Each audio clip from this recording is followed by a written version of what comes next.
Hello, everyone. Welcome to another Middle of the Week. My name is Michael Halfill, and I'm the lead pastor at the Piedmont Park Seventh-day Adventist Church here in Lincoln, Nebraska, and we are enjoying a heat wave here. I don't know if everyone's enjoying it, but I am because I love summer, and I hope you're doing well today as well. We're having a great time here at Piedmont because this week we are doing Vacation Bible School every night from 6 until 7:30. It's going to be happening again tonight and also tomorrow night, and then we'll have our Celebration VBS program on Saturday. But we're having a great time talking about the wilderness escape, how the Israelites left Egypt and came to the Promised Land. And these last couple of weeks, we've been talking about reasons to believe. And I'm so excited that we have young people coming here to church to learn about this story, to learn about the Bible, to learn about God, and to learn that they can believe in Him. But as we get older, we may ask ourselves, well, do I really believe that? And for years, scholars used to say there was no evidence of ancient Israelites ever being in Egypt. It's just a story made up in the Bible, and you can't believe it. But they kept researching, and archaeology kept looking for things, and then they began to find stuff that kind of indicated that maybe this story, the core of this story, was actually there. Maybe there was some people from Canaan who were down there and left. Maybe there was Moses. And so it's fascinating. If you do some research, you can see that, oh, wait, there is some things there in archaeology outside of the Bible that says, wow, this could be true. But one of the things in the Bible story that tells me we can believe this is because the Bible will tell us the faults of the heroes in the Bible.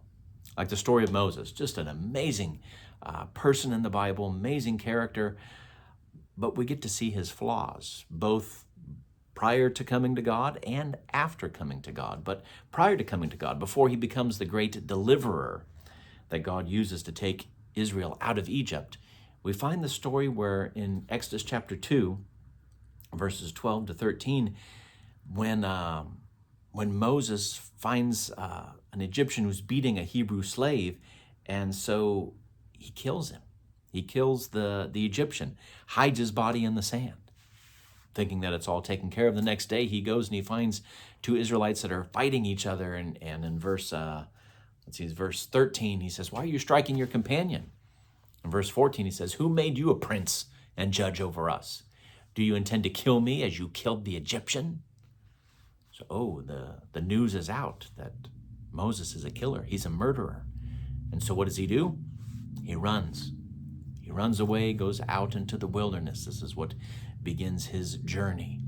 And so the fact that the Bible records things like this, the messy parts, the mistakes of the characters in the Bible, the heroes in the Bible, gives me strong confidence, along with archaeology and things like that we can believe this book, that we can believe these things that we're telling to our kids at Vacation Bible School, that we're hearing in Bible study time, that we're hearing from sermons. We can believe these things because God said, I'm going to use not perfect people, I'm going to use real people who make mistakes, and I'm going to record those mistakes so that when people read this, they'll realize, oh, wait, yeah, even though I make mistakes, I can be used by God too. And if you were just making up the story, you'd leave out parts like this. You'd want your heroes to just look awesome. But the Bible includes their mistakes. And I think that's one of the reasons why we can believe in this amazing story about a God who wants to be with us. So if you've never read this book, I encourage you to take a peek and discover, or maybe rediscover, this God who wants to be with you. Friends, I hope you have a great rest of your week. If you're just hearing this today and didn't know about Vacation Bible School happening at Piedmont Park, come and join us tonight. It's not too late to bring your kids. They will have a fun time tonight and tomorrow night. And then on Saturday, we have our VBS celebration that we're going to have during worship time at 11 o'clock. You can join that in person or online.